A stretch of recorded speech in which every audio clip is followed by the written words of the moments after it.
मैंने एक रहस्यमयी टुकड़े को गलियारे के कांच से गुजरते हुए देखा, जो धीरे धीरे फर्श पर आकर गिरा। जैसे ही वह टाइल्स को छुआ, वह टुकड़ा बिखरने लगा और उसका रंग तुरंत सुनहरा हो गया। मैंने पूरा दृश्य अपनी आंखों से देखा। वे टुकड़े लगातार बढ़ते और फैलते गए। बस कुछ ही सांसों में उन्होंने मिलकर जर्दी के रंग की एक विशाल वस्तु का रूप ले लिया। मैं वहीं जड़ हो गया। धीरे धीरे मैं उसके करीब गया, ये जानने की इच्छा से कि वह वास्तव में क्या है। जैसे ही मैं उसे छूने वाला था, वह वस्तु बीच से फट गई। उसके अंदर स्वप्न जैसी चमकते टुकड़े दिखाई दिए। प्रतिक्रिया करने से पहले ही भीतर से एक भाले जैसी नोक बिजली की गति से बाहर निकली। मैं मुड़ा और भागने लगा, लेकिन ऐसा लगा जैसे उसने मुझे निशाना बना लिया हो।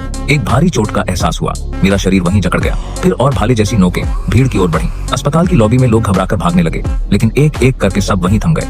सभी जड़ होकर स्थिर मूर्तियों में बदल गए। एक पुरुष डॉक्टर घबराहट में शौचालय की ओर भागा।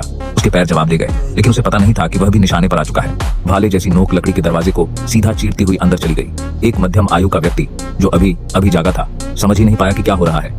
उसके सिर पर वार हुआ। अगले ही क्षण एक रहस्यमयी सुनहरा द्रव उसके शरीर में प्रवाहित कर दिया गया। वह तेजी से उसके सिर के चारों ओर लिपट गया और एक अजीब सी सुरक्षात्मक परत बना ली। उसकी आंखें सुनहरी चमकने लगी। द्रव पहुंचाने के बाद भाले जैसी नोक तुरंत वापस खींच गई। फिर वह विशाल वस्तु ढहने लगी। पलक झपकते ही वह फिर अपने मूल टुकड़े के रूप में लौट आई। जिन लोगों की आंखें सुनहरी हो गई थीं, उनकी चमक धीरे धीरे फीकी पड़ गई। उनके शरीरों ने फिर से हरकत करना शुरू कर दिया। अस्पताल की लॉबी धीरे धीरे सामान्य हो गई। सब कुछ ऐसा लग रहा था जैसे कभी कुछ हुआ ही ना हो। लेकिन एक दिन बाद एक नई घटना शुरू होने वाली थी।